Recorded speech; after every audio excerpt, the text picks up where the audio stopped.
ஜனநாயகன் திரைப்படம் வெளிவராதது குறித்து பாஜக தலைவர்களுக்கு தான் தெரியும் என தமிழக காங்கிரஸ் கமிட்டி தலைவர் செல்வ பெருந்தகை விமர்சித்துள்ளார்.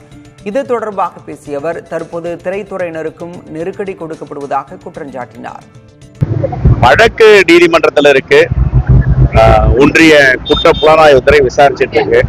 இதுல எப்படி நெருக்கடி கொடுக்க முடியும்? எல்லாருக்கும் சம்மன் அனுப்பி விசாரிச்சுட்டு இருக்காங்க. இப்போ இவங்க அரசியல் ரீதியா கொடுக்குற நெருக்கடி எல்லா துறையிலையும், இப்ப திரைப்பட துறைக்கும் நெருக்கடி கொடுக்குறாங்க. அததான் எங்க தலைவர்கள் இப்ப பேசிட்டு இருக்காங்க. Okay, right. அது பாஜக தலைவர்கள்கிட்ட தான் கேட்கணும்.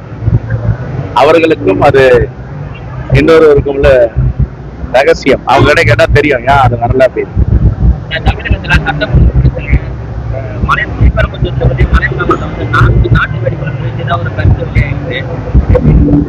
இல்ல அதெல்லாம் உண்மையா கண்டிக்க தகுந்தது. சட்டம் ஒழுங்கை எவ்வளவு மேம்படுத்த முடியுமோ, எவ்வளவு கட்டுப்படுத்த முடியுமோ அதை மாண்புமிகு முதலமைச்சருடைய தலைமையில் இருக்கின்ற துறை அதை செம்மையாக செய்து வருகிறது.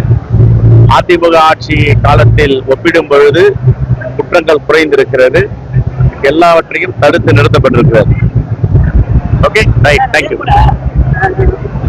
கூட்டணி கட்சி வந்து இந்த தேர்தலுக்கு வந்து பல்வேறு அறிக்கை கொடுக்குறாங்க.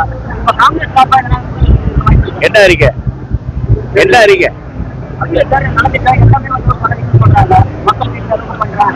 நாங்களும் இப்ப பொங்கலுக்கு எல்லா இடத்துலயும் வந்து நலத்திட்டங்கள் கொடுத்துட்டு இருக்கோம், எல்லாரையும் சந்திச்சிட்டு இருக்கோம். ஓகே, அரசு தான் உதவிகளை செய்ய முடியல, தனியார்களும் பண்ணணும்.